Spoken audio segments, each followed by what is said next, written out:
కృష్ణా జిల్లా పెడన నియోజకవర్గ అభివృద్ధి కోసం కాంగ్రెస్ పార్టీకి ఓటేయండి ఆ పార్టీ అభ్యర్థి సొంటి నాగరాజు ప్రజలను కోరారు.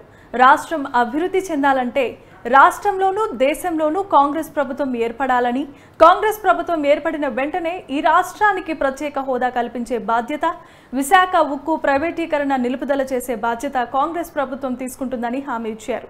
పెడన నియోజకవర్గంలో సాగు, త్రాగునీటి సమస్య, డ్రైనేజ్ సమస్యలను తాను ఎమ్మెల్యేగా గెలిచిన తర్వాత పరిష్కారానికి తన వంతు కృషి చేస్తానన్నారు. కాంగ్రెస్ పార్టీ అనేది ఒక నది లాంటిదని, ఇప్పుడున్న పార్టీలన్నీ కూడా దాని పిల్ల కాలువలేనని అన్నారు. ఇప్పుడున్న నాయకుల్లో చాలా మంది కాంగ్రెస్ పార్టీలో గతంలో పనిచేసిన వారేనని ఆయన తెలియజేశారు. భాగంలో సిపిఐ బలపరిచిన కాంగ్రెస్ అభ్యర్థిగా నేను వడ్డిపేట మండలంలో సిపిఐ ఆఫీస్ లో ఈరోజు మీడియా సమావేశంలో పాల్గొనడం చాలా సంతోషకరం.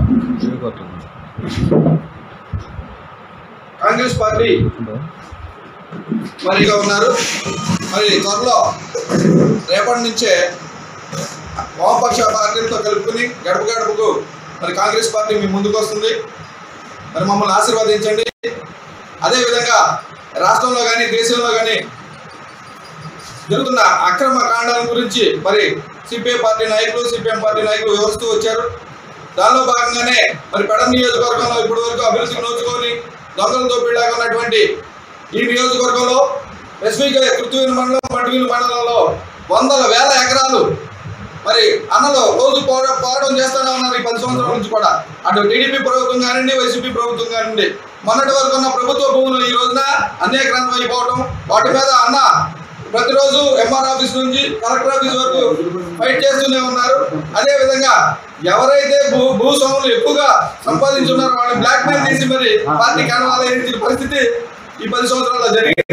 వాటన్నిటికీ స్వస్తి పలికే విధంగా, వాళ్ళందరికీ అండగా ఉండే విధంగా మరి కాంగ్రెస్ పార్టీ సిపిఐ ఉంటుందని, రానున్న ఎన్నికల్లో ఖచ్చితంగా కాంగ్రెస్ పార్టీ గెలవాలి.